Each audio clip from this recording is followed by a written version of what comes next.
Bu gün universitetimizdə beynəlxalq bir workshop keçirdik. Əsas məqsəd biznes və iqtisadiyyat fakültəsində tədris edilən iqtisadiyyat ixtisasının proqramlarının təkmilləşdirilməsi ilə bağlı idi.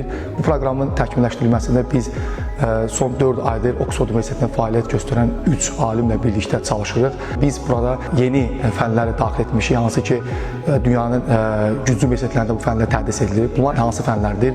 Daha çox süni intellektlə bağlı, proqramlaşdırma ilə bağlı, rəqəmsal texnologiya ilə bağlı olan yeni biz fənləri daxil etmişik. Məqsədimiz odur ki, tələbələrimiz seçim zamanı bunları nəzərə alsınlar ki, iqtisadiyyat ixtisasında dövrün tələbi olan fənlər keçirilirmi, yoxsa yox. Biz əmin edə bilərik ki, artıq biz bu fənləri bu ildən daxil etmişik.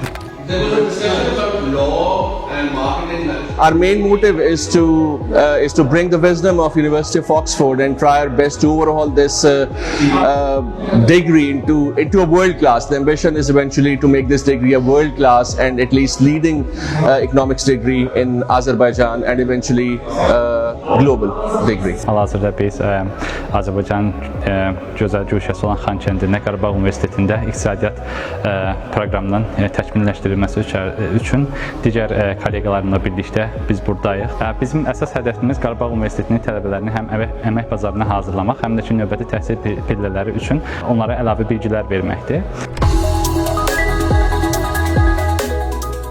I'm here to discuss the new economics department here in University of Karabakh, and we are here to discuss and develop a new economics program. So we have been here for 3 days, and I think this is the most efficient and productive 3 days in my last couple of years. So we discussed and we met many great academics. All of them are, I believe, above the world standard. Bizim əsas məqsədimiz buradakı yerli kadrlarla birlikdə yeni proqramın hazırlanıb artıq sentyabr ayından yeni qəbul olmuş tələbələrin də istifadəyə verilməsidir. Və onu da qeyd etmək istəyirəm ki, bu ildən bizdə iqtisadiyyat ixtisası həm təkmilləşib, bu dediyimiz yeni dövrün tələbi olan fənlər daxil edilib və eyni zamanda da bu ildən tədris ingilis dilində həyata keçiriləcək.